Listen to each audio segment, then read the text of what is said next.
everybody, and thank you so much for joining us today. My name is Jonah. I am with Discover, and today we are talking to Christian. Christian, how you doing today?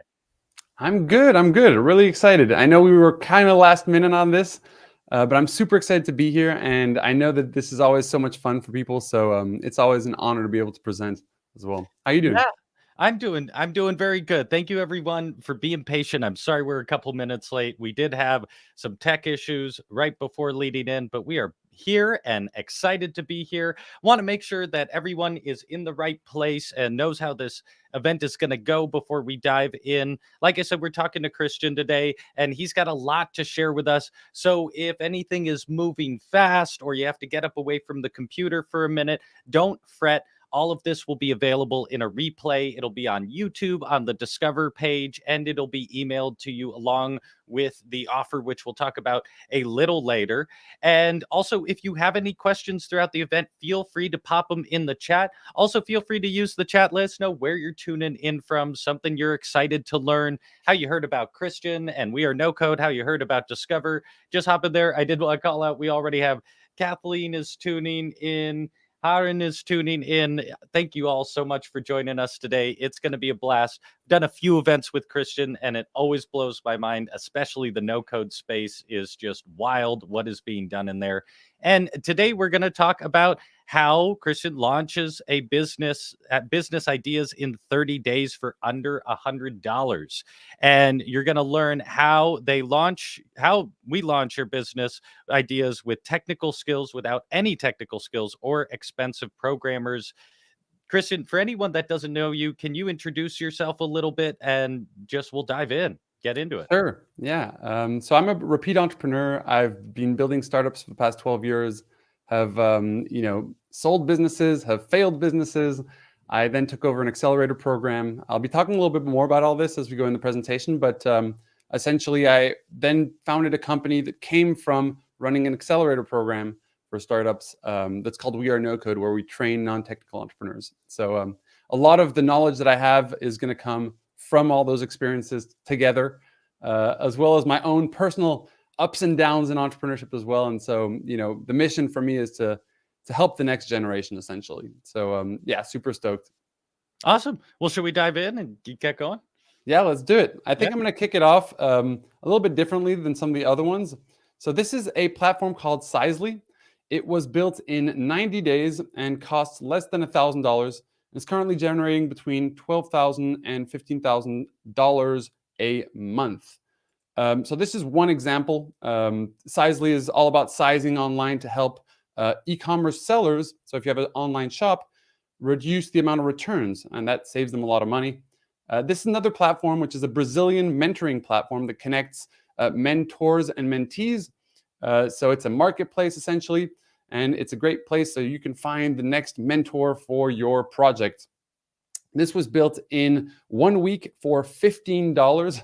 As you can see, it doesn't even have, we didn't even buy a real domain for this one. And then this one is a Clear Segment. This is a platform that we actually built just to teach people the tools that we use to build it. It was built in 10 days for, it was $40, and it's going to cost $135 to maintain for the next 6 months. Now, Clear Segment is a platform that essentially allows you to check out different segments to market towards. And as you can see, there's kind of like a paid tier, a free tier. There's a free plan and a paid plan. And so regardless of where people are kind of going, if you check this out, for example, the pricing, people can have access to a set of things for free.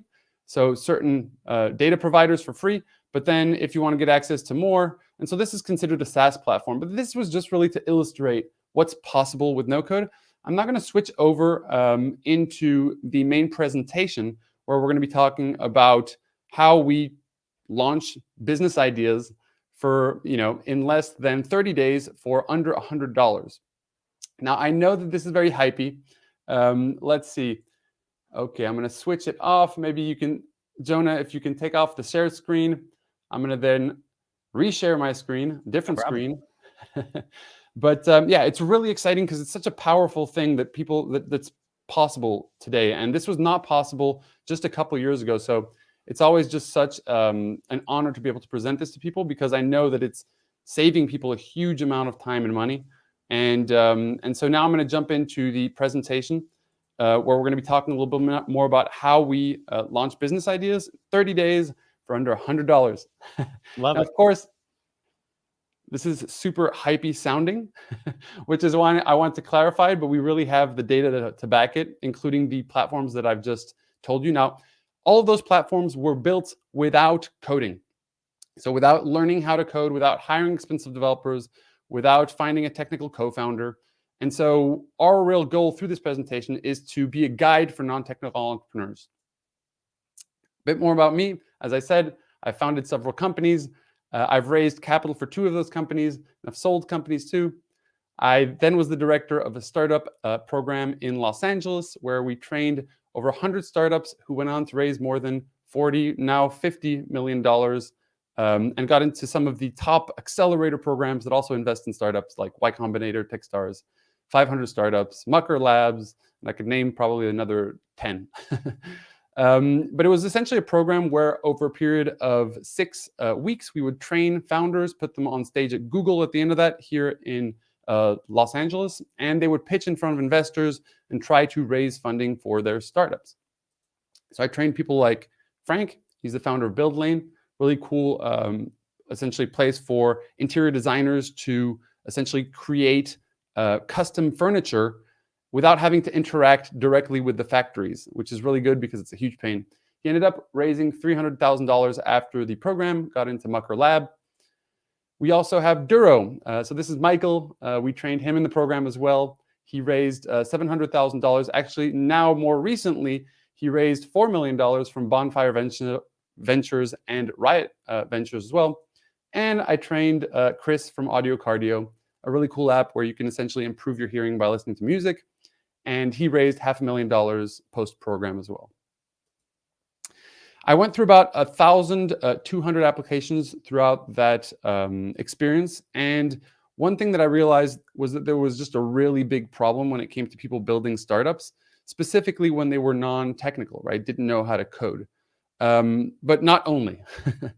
But what I was realizing was that most people who were non-technical were ending up in a situation where they were wasting a lot of money, on average about $30,000, but I've seen this go to almost $1 million. $750,000 is the most I've seen wasted. 1 to 3 years spent working on an idea or a product or a startup or a business. You know, I'll probably use startup and online business interchangeably throughout this presentation. And the third thing was that very little progress to show. And that was very demoralizing, right? It was kind of crushing. When you see people who have spent that much time and money on an idea that they're really passionate about and having seen very little progress. So that's why I started We Are NoCode, where we empower the next generation of non-technical entrepreneurs. Through this program, we've essentially combined the startup methodologies and teaching people how to build products with NoCode, which we'll talk a little bit about in just a second. And it really gives people all the tools they need to be able to be successful when launching their ventures and all future ventures as well, just more effective, more self-reliant. And that's an important thing early on in entrepreneurship. So we've trained more than 400, now 450 startups from around the world. We've trained people like Heidi, who joined our program with just an idea and brought Aware Health, her company, from $0 to $21,000 in monthly recurring revenue.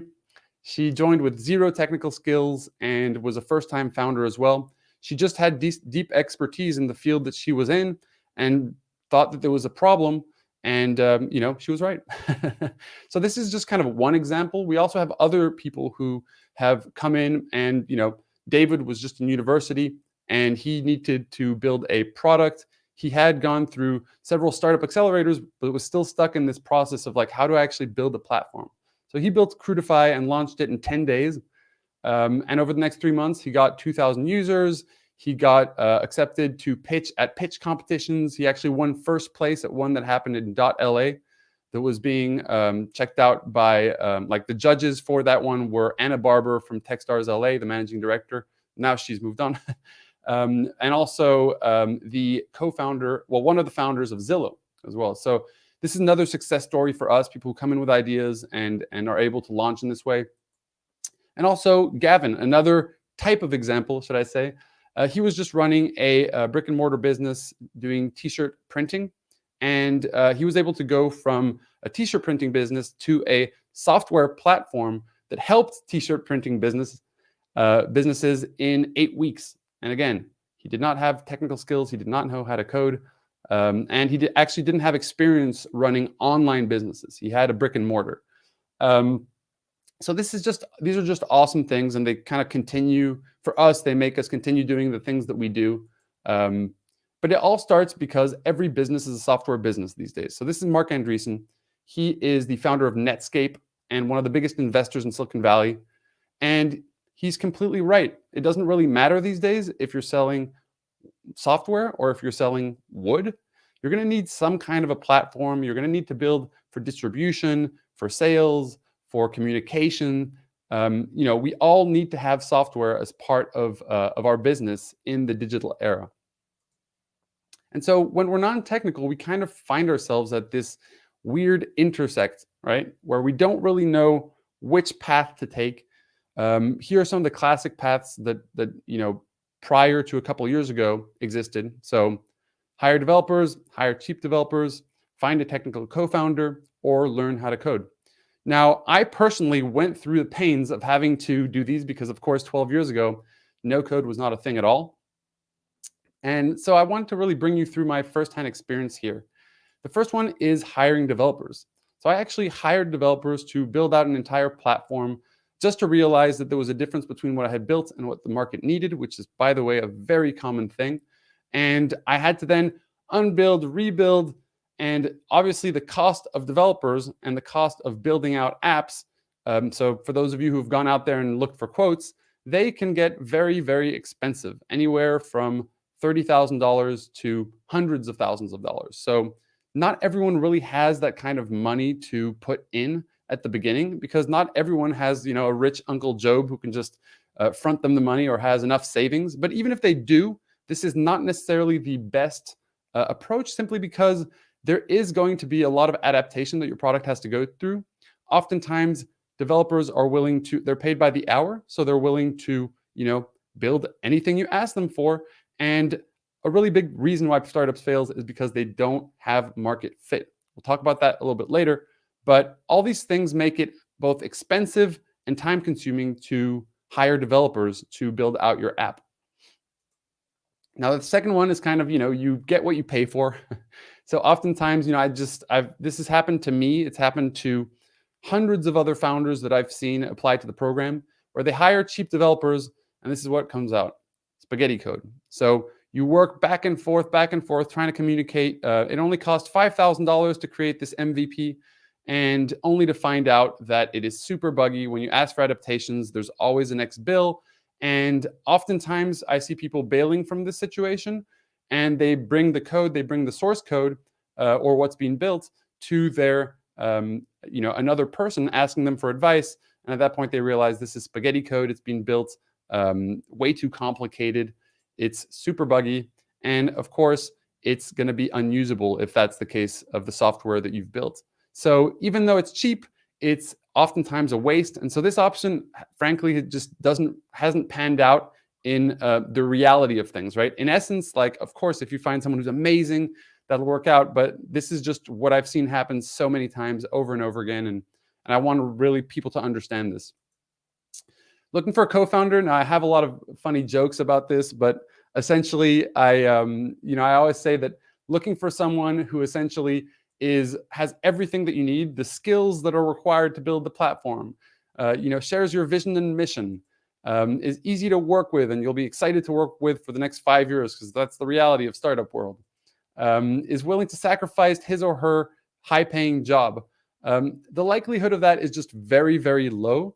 And it's kind of like going to a networking event, trying to find a co-founder, if you don't already have one, is kind of like going to a bar trying to get married. It could happen, but obviously the chances of that happening aren't super high. And oftentimes this just ends up being a waste of time. People like going to lots of networking events, finding good partners, interesting people, and definitely networking is a very valuable thing, but it isn't when it comes to finding a long-term work partner. This happens over time, and trust is something that is also earned when it comes to working together.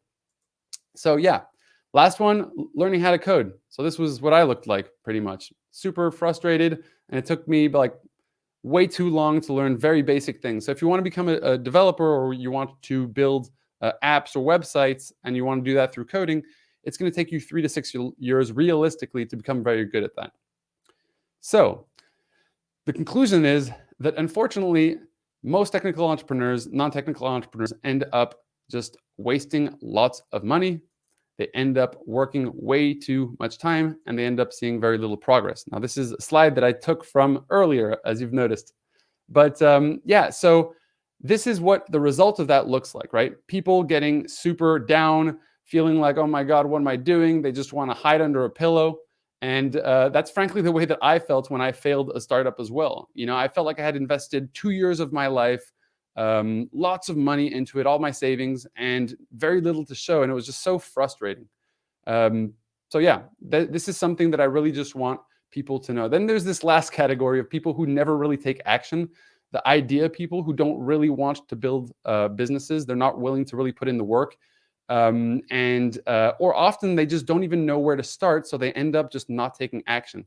Now, this is also another group which, at least for those of you who identify with this feeling, I want that you feel more empowered after this presentation, so you can feel like, hey, there's an actual path for me, regardless of if I'm not technical and I just have this idea that's a crazy idea, and it's the first time I'm building an online business. There is a path.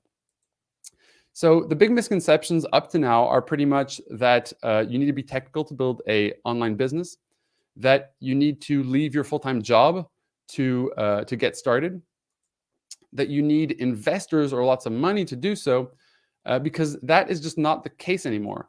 And the last one is probably that you need to build $1 billion business. You can build a several $1 million business and be super happy.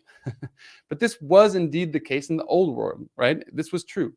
But now there's this awesome new way of building startups for non-techies. And that's why I want to introduce you to NoCode to kick things off. So what is NoCode? What does that even mean to begin with? The best way to talk about it is to talk about the evolution of programming. So back in the day, and the way that we speak to computers is literally just in ones and zeros.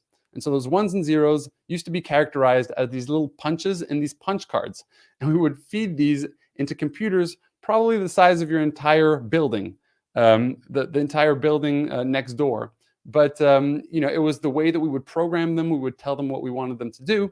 And over time, and as processing power of computers got better, we realized, hey, there might be just a better option here. And so what we did is that we created programming language, which were essentially just a language between the ones and zeros and the computer and the human, right? So we created lots of different programming languages. This was the first layer of abstraction. That's what they call it.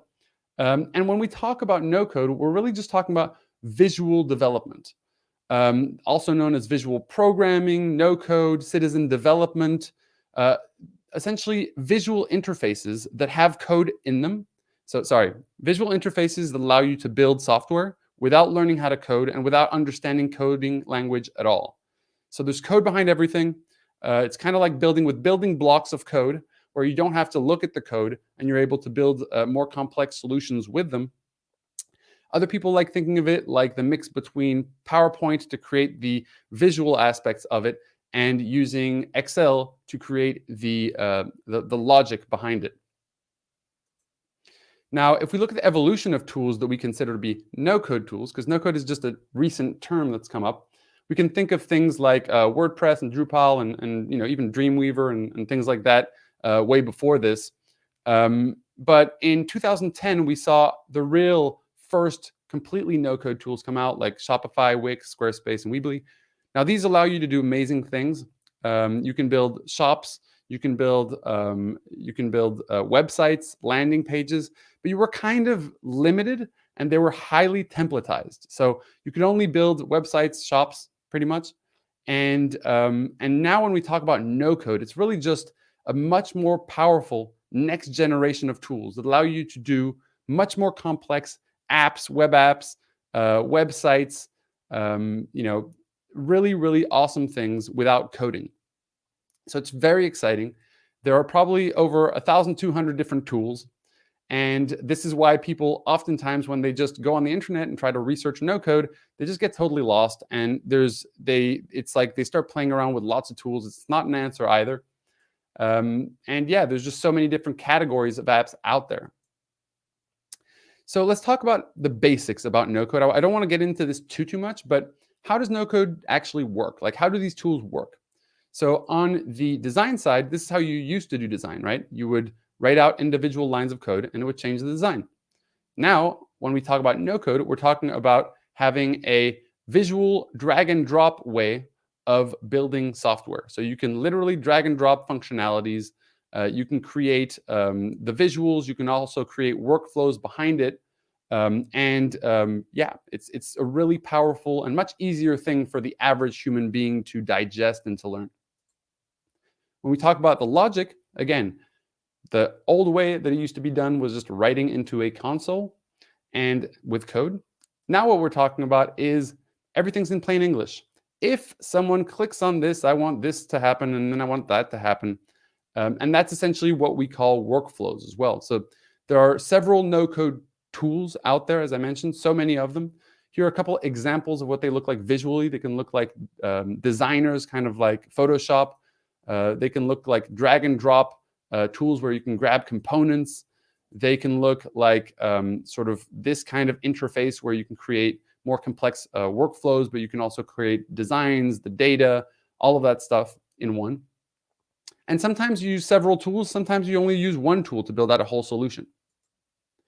So when we talk about the way that we build, when we think of no code, we're essentially building everything, right? We're building an entire startup. You can build your app, your SaaS platform, payments, logins, user management, et cetera, et cetera.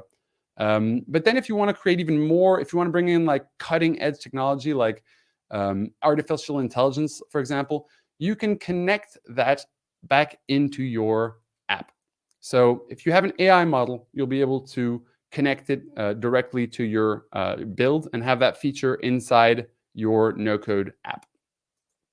If you're looking for data sources, whether it's traffic information or potentially you're looking for weather information or stock market information, you can pull that in as long as it's built as an API, which there are so many out there. I won't bore you too much with what that is. And then also we can tap into all sorts of technologies that have already been developed by Amazon, Google, Microsoft, and thousands of other companies that are built as APIs, and you can get that information. And all this, by the way, can be connected back in with no code. So you can even build the connections with no code, and that's how we build even more complex AI-enhanced products or with visual recognition in them. So really, it shows you that the sky really is the limit when it comes to what's possible to build. But let me talk about the benefits, specifically for those who are trying to build a company, early stage entrepreneurs. This is a little graph that was created by Forward Partners. It's an investment firm in London. The old model is essentially building things with code. The new model is building things with no code. Time to building your first product. Your app, your website, whatever that is. So 1+ years in the old model. Now we're talking about 6 weeks. The cost of building used to be about $50,000. Now we're talking about less than $1,000. And as I showed you earlier, we can even do that for $20, $40 to get things kicked off. Now the team, you would usually need a front-end developer, a back-end developer, a designer, UI, UX person, potentially even a product manager who's overlooking the entire creation. Now we're talking about one individual, you, the founder, being able to build everything alone.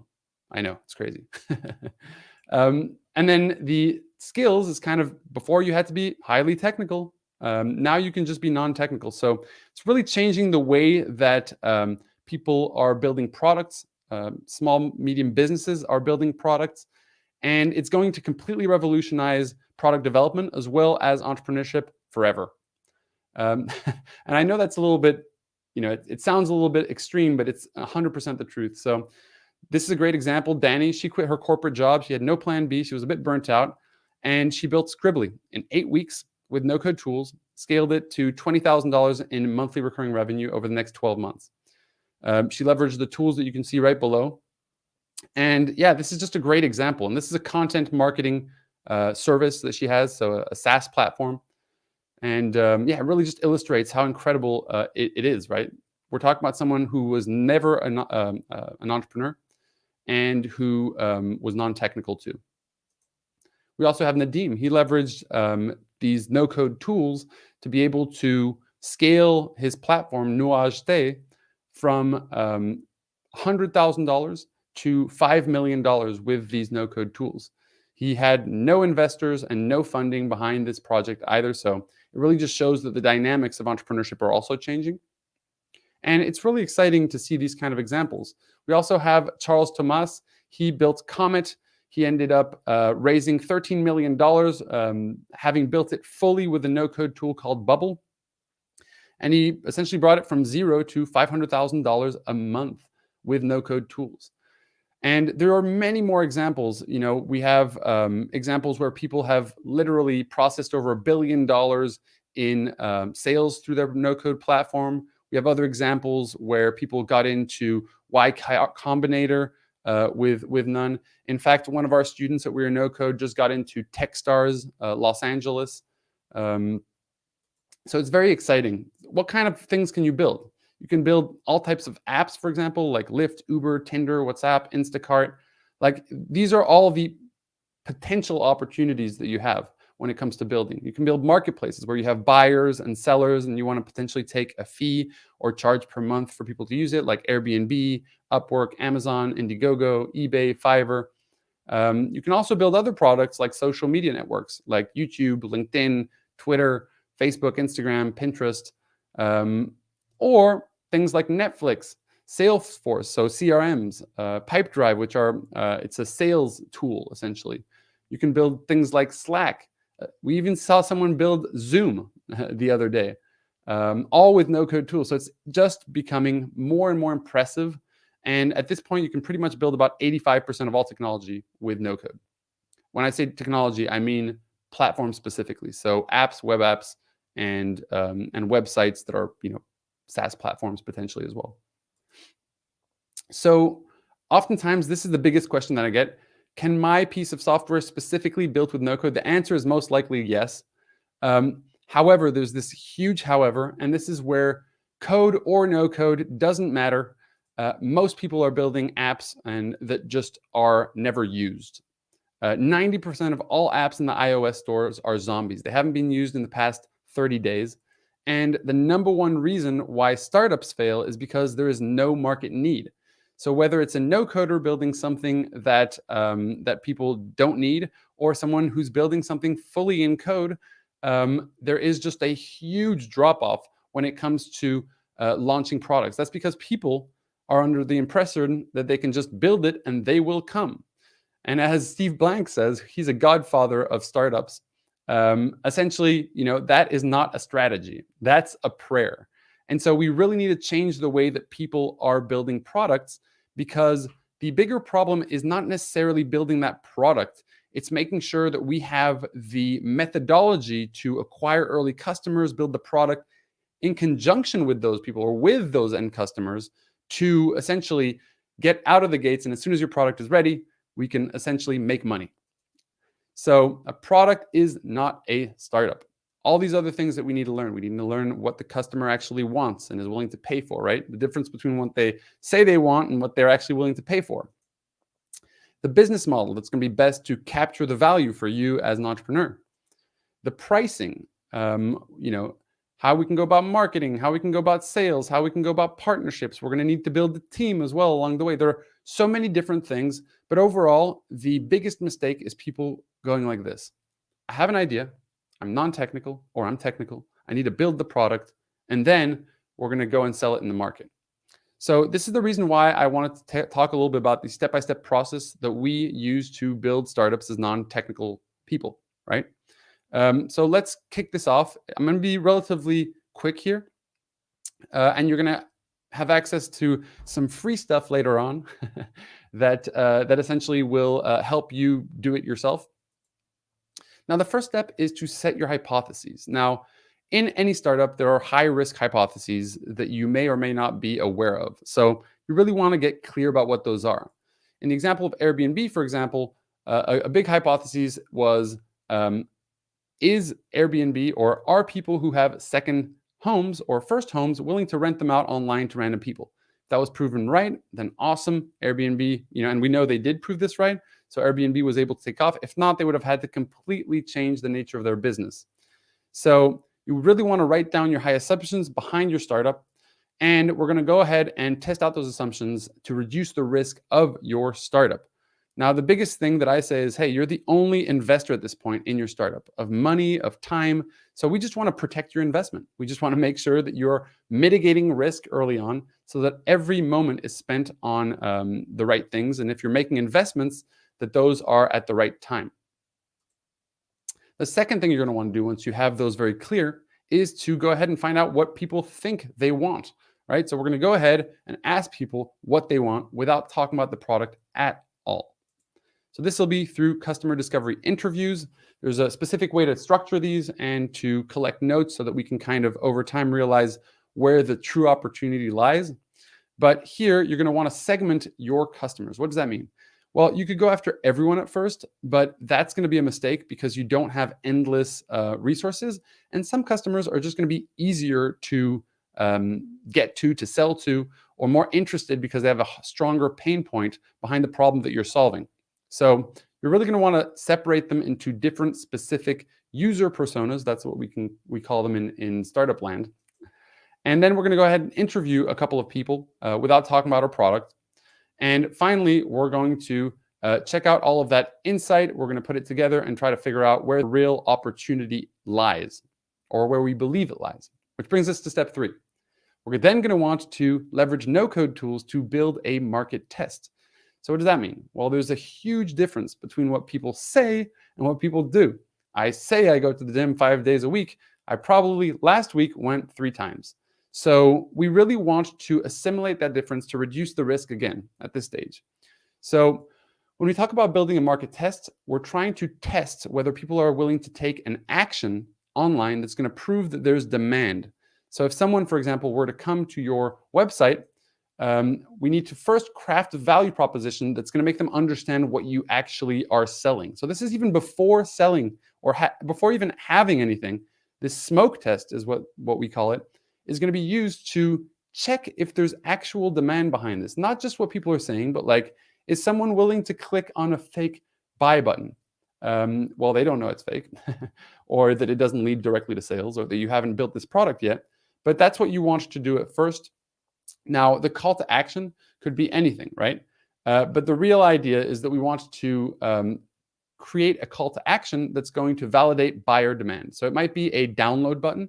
And then people, as soon as they click on that, they'll get access to something that says, hey, like, we are going to launch. You're going to be a part of the beta testers. Please give us your email here. And that's going to allow us to really test the demand before we've built out this entire thing, right? No one wants to build out the entire thing just to realize no one's interested in buying it. So let's avoid that for YouTube. And then we're going to figure out the right no-code tools to build this out.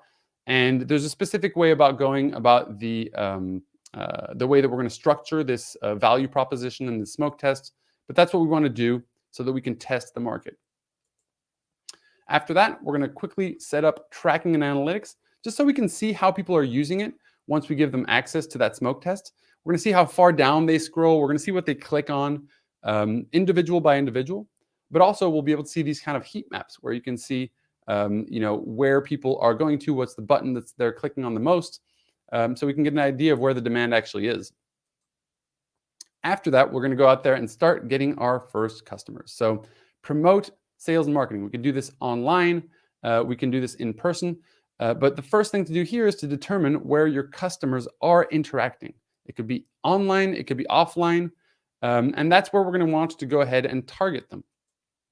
So we're going to create a targeted outreach list that we're going to create through Twitter or LinkedIn. And we're going to start selling our solution to customers before we even have it.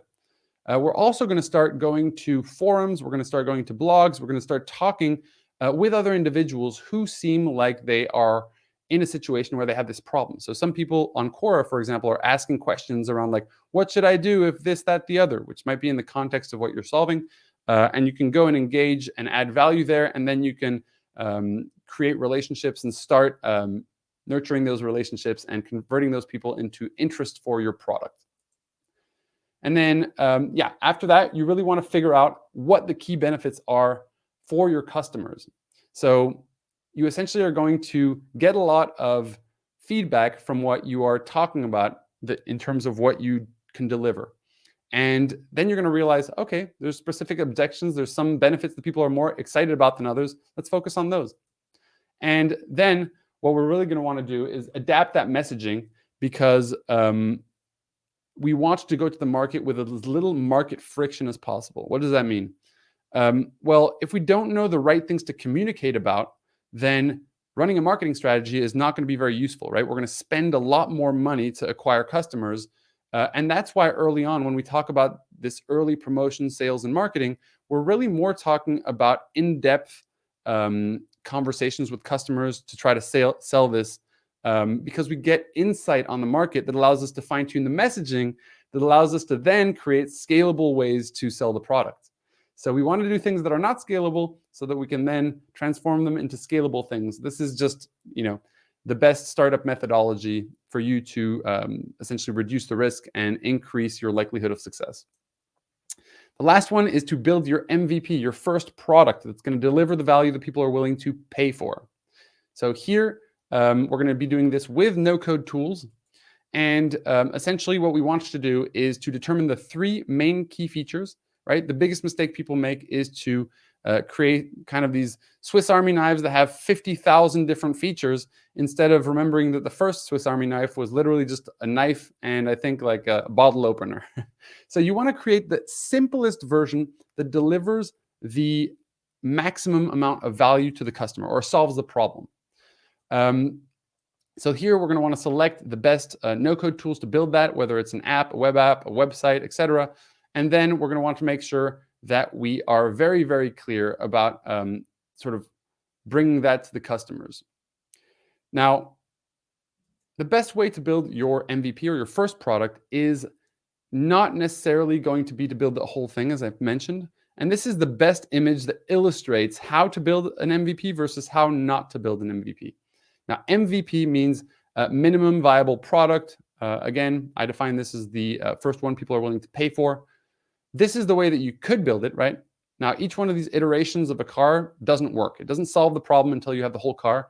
And of course, building a whole car is super expensive. So you don't want to go this route unless you want to sink a lot of money. Instead, what we want to do, if we're talking about solving the transportation problem, is to build products like this, where every iteration is solving the problem. It's just getting increasingly better at solving the problem.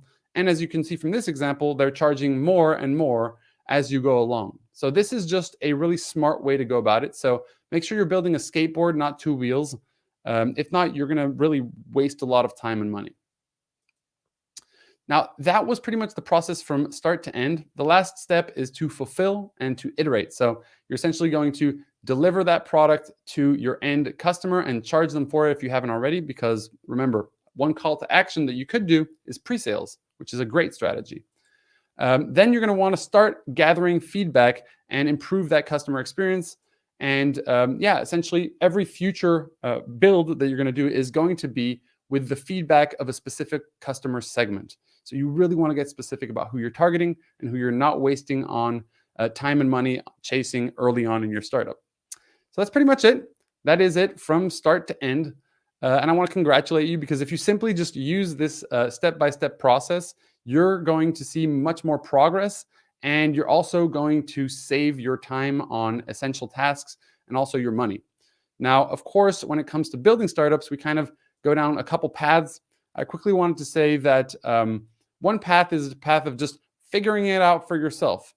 And for me, honestly, this path usually ends up just being super frustrating.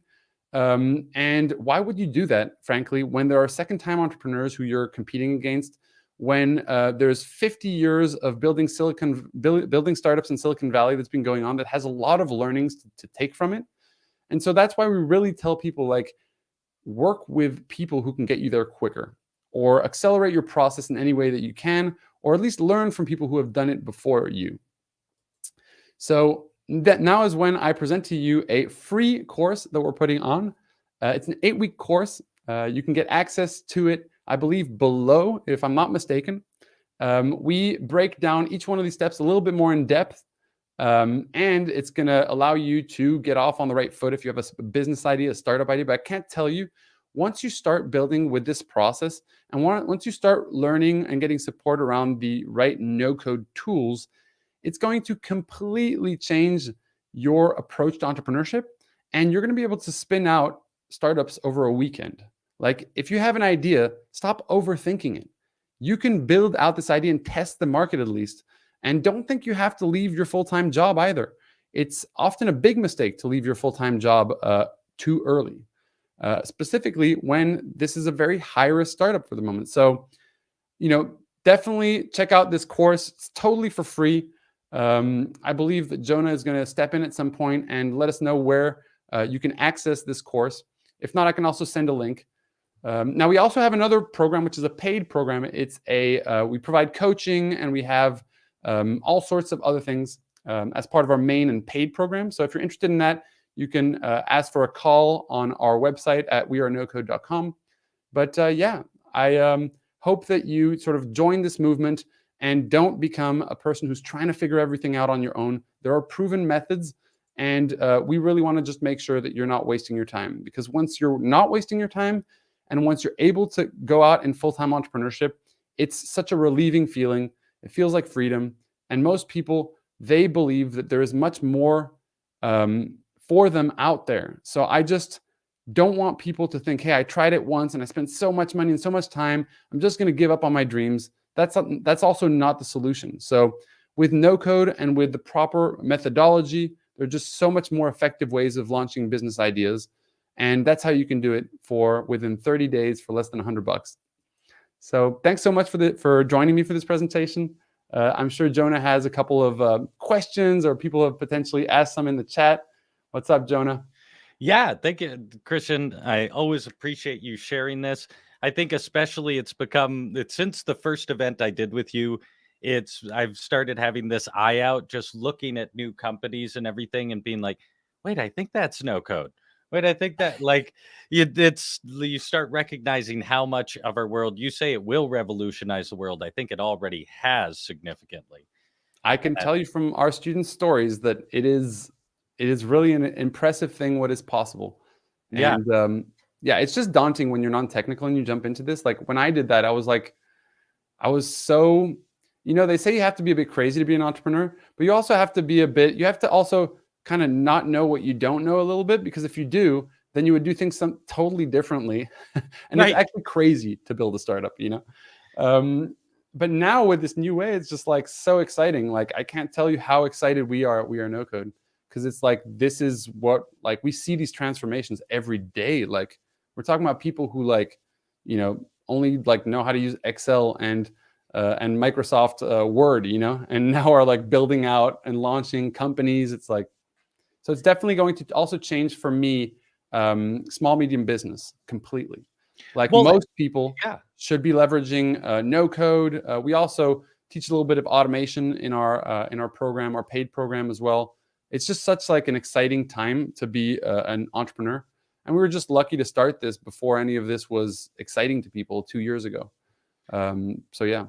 Well, and I think one of the coolest things too is the ability to test an idea without getting venture capital. You see all these companies that get so much money put into them and then fail. And what an ability to be able to test that with just, like you said, a few $100s and some of your time, and then coming to someone for venture capital or whatever for investment in the future with a real tested concept.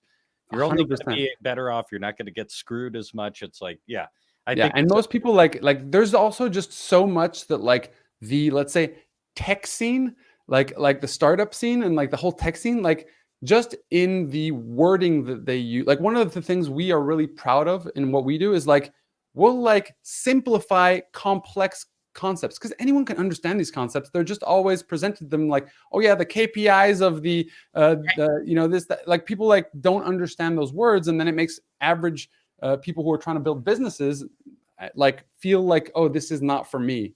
And I think that's like something like the biggest problem right now is not the no-code tools, the power of them, et cetera, et cetera. It's connecting humans and their end goals with those tools and providing them not just the how to build this tool, this feature, this thing, but a holistic approach to solving that problem that involves no code.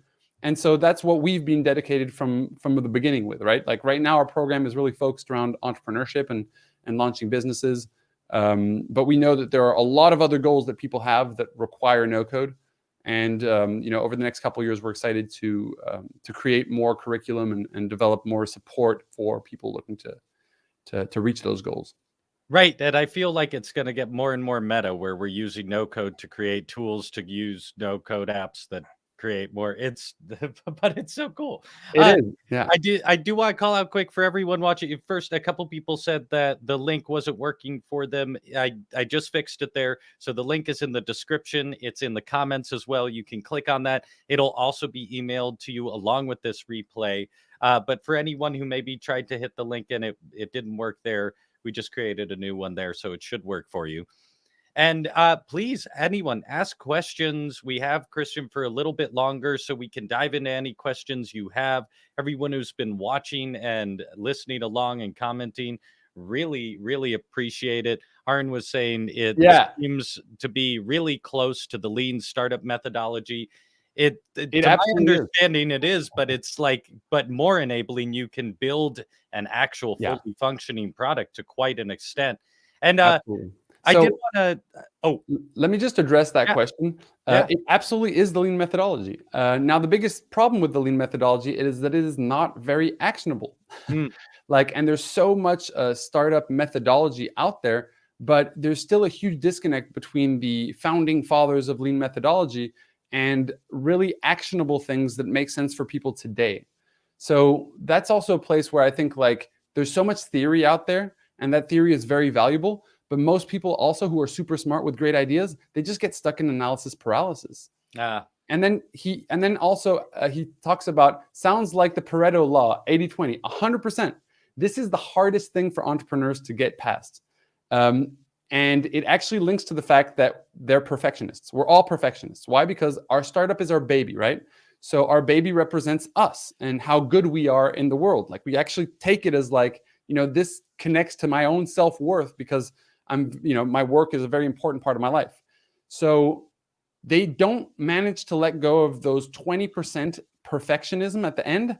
And they end up always in that last 20% trying to do very minute things that aren't pushing the needle, instead of getting a job done 80%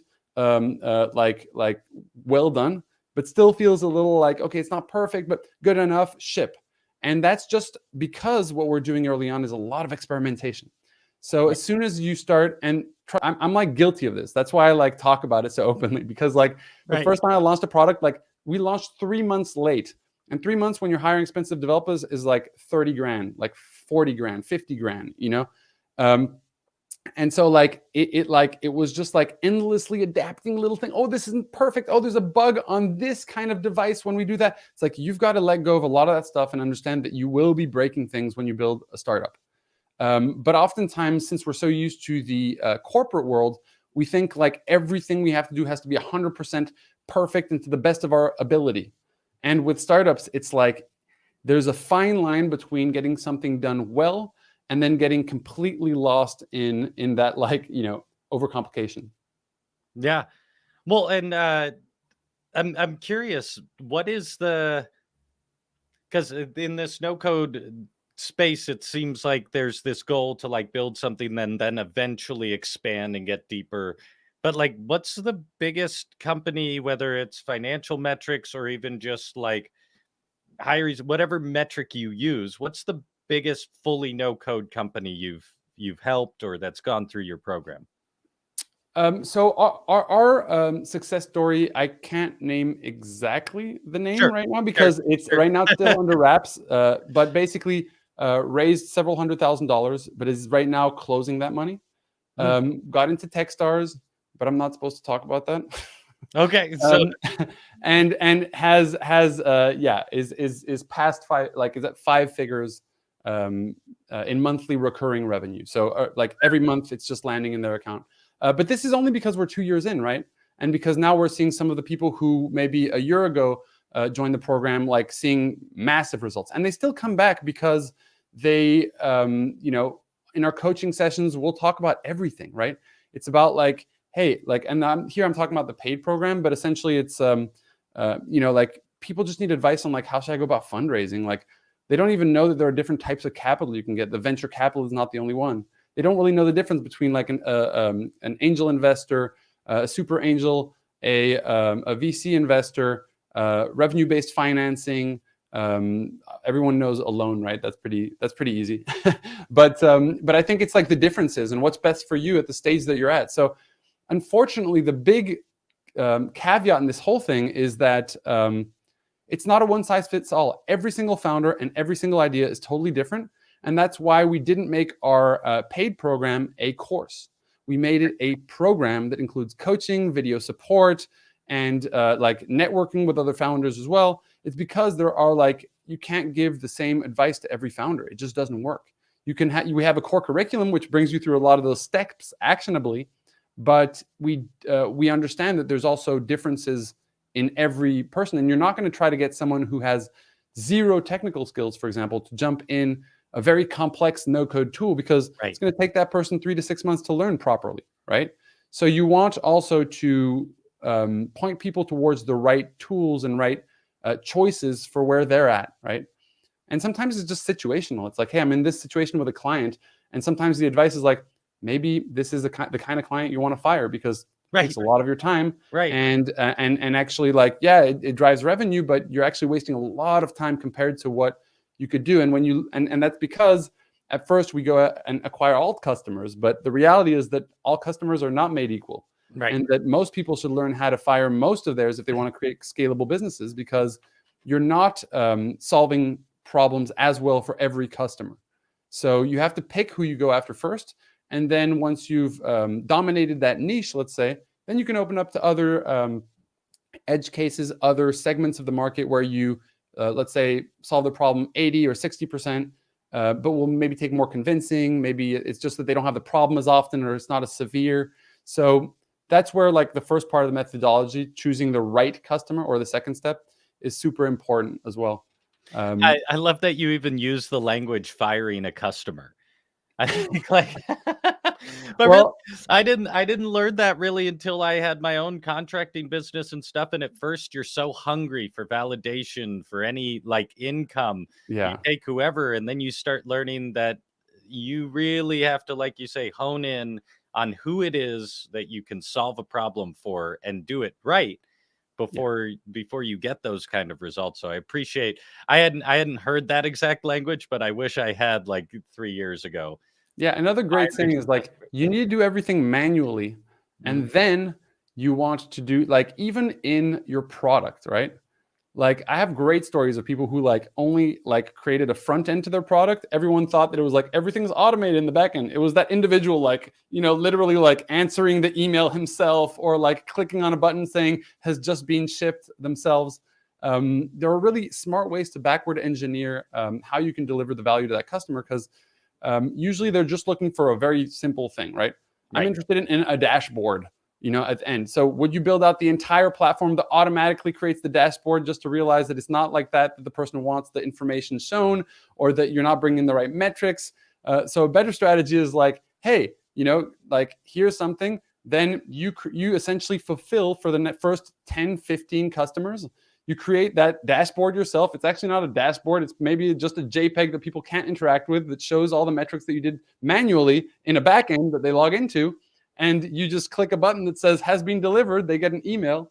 And suddenly, in those ways, we're able to find smarter ways to prove that there is demand behind things, to fulfill for a customer without actually having to build the entire product. Now, the last thing I'll say is, a product is only a way to get the value that you have for a customer in more people's hands automatically. But if you don't understand all the subtleties of what that customer needs, you're definitely building things in the wrong direction. And that's where 99% of entrepreneurs take the wrong route.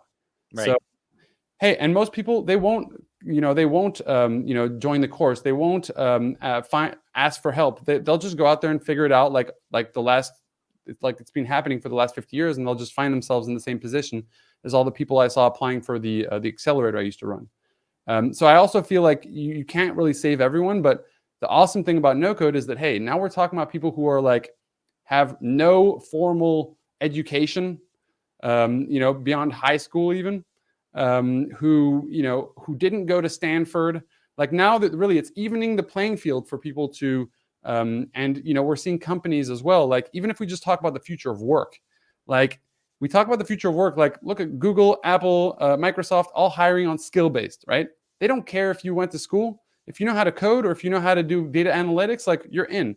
And the educational system in parallel was built to get people to learn how to be good factory workers back in the Industrial Revolution. So now we're going to really hit a intersection between what employers want and what is being pumped out by the education system. And so one of my big things as well is like, hey, we need to get soft skills are super important. They're the basis for everything. I still believe in going to school and to high school to learn how to think for yourself, etc.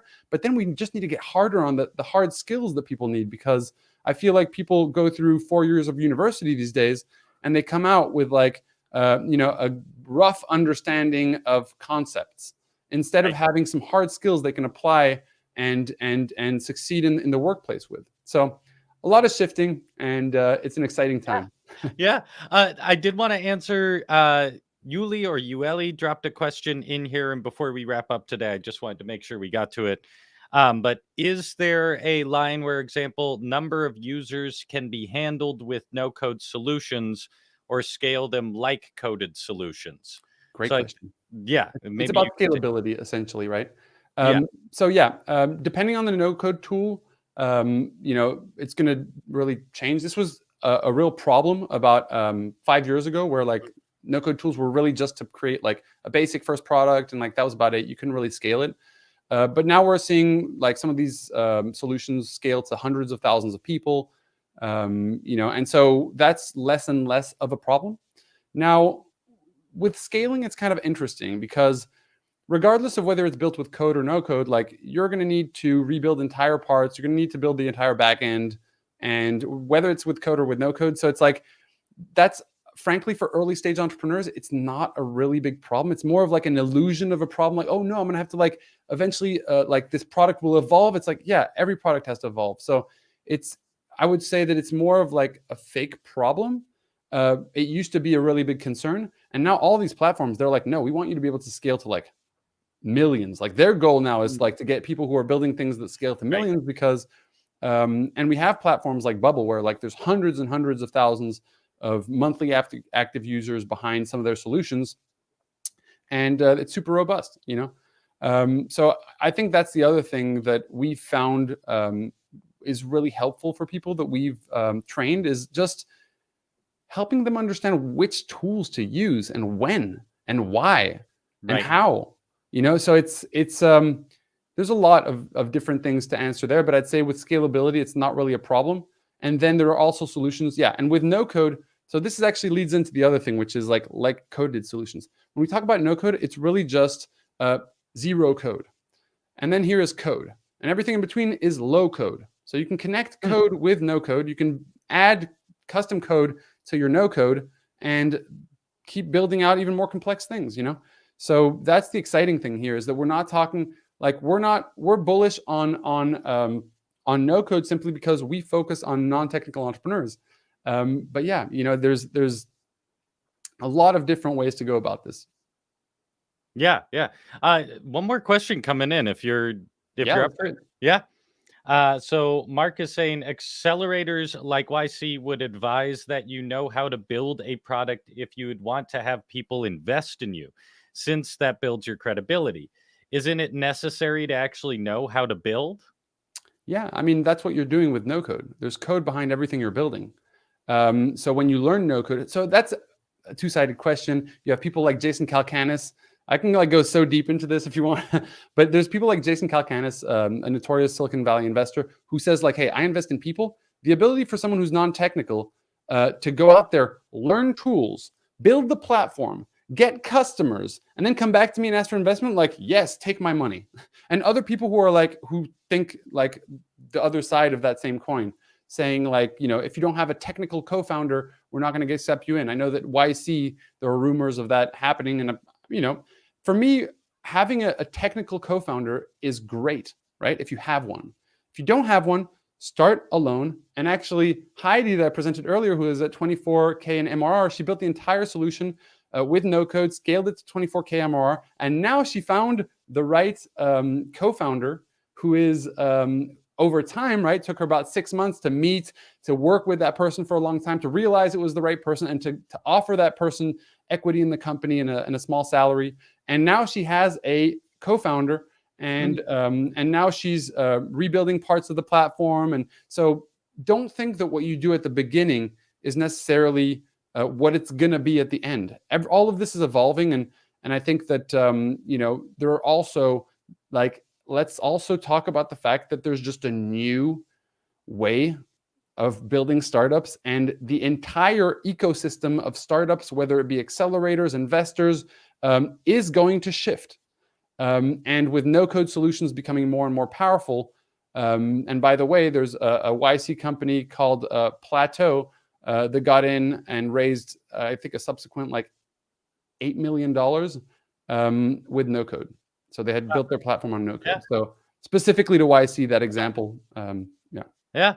Well, that's how I see it. If nothing else, I see it kind of like home. I'm from the music side of things, so I see it as like a home recording system. Like, no, you're probably not going to get the quality of like a, multi-million-dollar studio, but you can build something. You can send something out there. You can make something that at least represents what you're shooting for. And maybe you'll end up redoing it in the multi-million-dollar studio. Maybe you don't. Tyler, the creator. Maybe it works. Yeah. Created his entire album with nothing. Yeah. Like, I actually, in a past life, was also in the music industry. And we produced a guy who ended up being on MTV, who was recording from his computer. Like, not even had a microphone. Like, he was just right singing into his computer. And that's how he created, like, started, right? He was able to get started versus sitting there waiting for it. That's how I see no-code in that way. It's that ability to like stop saying I have to take down the barriers of I have to have this, I have to have this, I have to have this, right? Yeah. So awesome. Christian, did you want to say anything else before we wrap up today? We had no more questions here and we're coming up on time. Yeah, I just honestly, like, my biggest thing is just saying, like, entrepreneurship is tough. But if you're someone who aspires to run your own business and a person who's non-technical, I really believe that, and I've seen this firsthand, that entrepreneurship is a learned skill.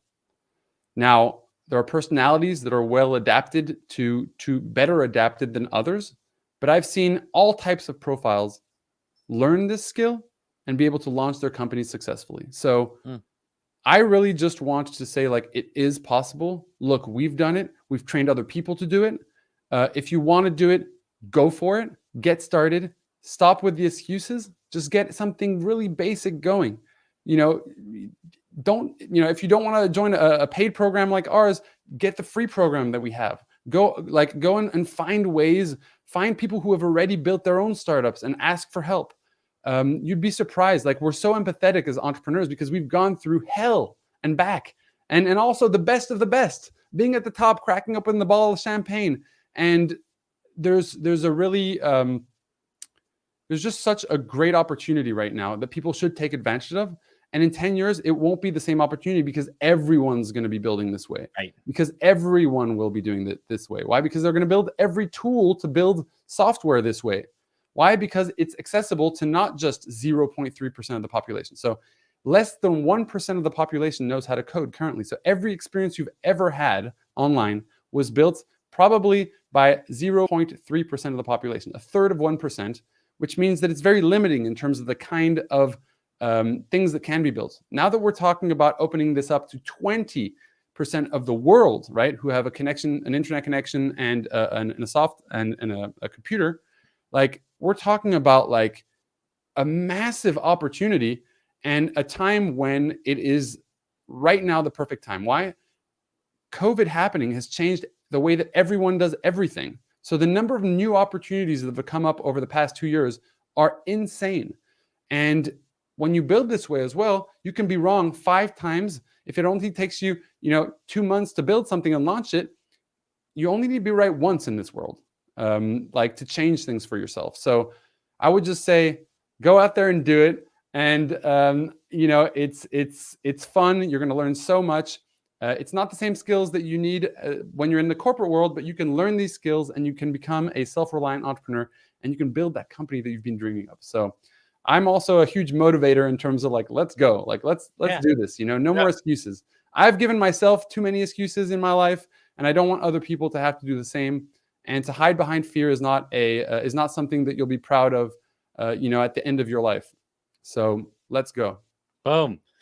Christian, where can people learn more about you and We Are No Code if they want or have any questions? I know you offer a lot of free resources too. So yeah, we do lots of free resources. We have the free course that we just released right now that's released dripping every week. That's because I'm part of LinkedIn's first accelerator for creators.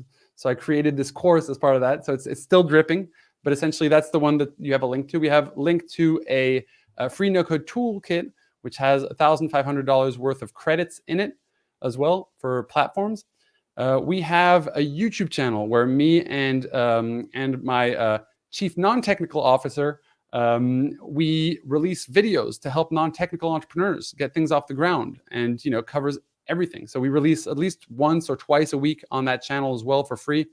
And our goal is just to like democratize entrepreneurship and no code, and to empower the next generation of entrepreneurs. And we're doing it. So it's super fun. And that's all at wearenocode.com or? Exactly. Wearenocode.com. Come follow me on LinkedIn as well. I'm putting out a lot more content now. So if you don't want to pay, learn for free. Who doesn't love free? Yeah. Love it. Well, thank you so much, Christian. Once again, thank you everyone for watching as well. Please hop in the comments. Thank Christian for his time and his expertise. Like I said, again, the link for that free course is in the comments and in the description. So take advantage of that. I can't see any reason not to. If you're here today and interested, it's free and there's a lot of information there. And also, if you had a good time today or learned something, please like and subscribe to the Discover channel. We are consistently trying to bring folks like Christian out here to help expand all of us and help us. Like, I love the way you say, Christian, just stop making excuses and start doing. I used to be the king of excuses for myself. So yeah. Well, it's awesome to see you break out of that, because I know people can spend their whole lives in that space and get pretty bitter about it. So it's time to set ourselves up for something else, right? Yeah. And I see someone from our team commenting with a We Are No Code YouTube in the channel. So if you want to check that out, you have the link as well there in the comments. Oh, there you go. Love it. Well, thank you again. And I hope everyone has a wonderful day. Thank you again, Christian, for your time. It's been a delight as always. Jonah, it's always a pleasure. Thanks. See you later. Take care.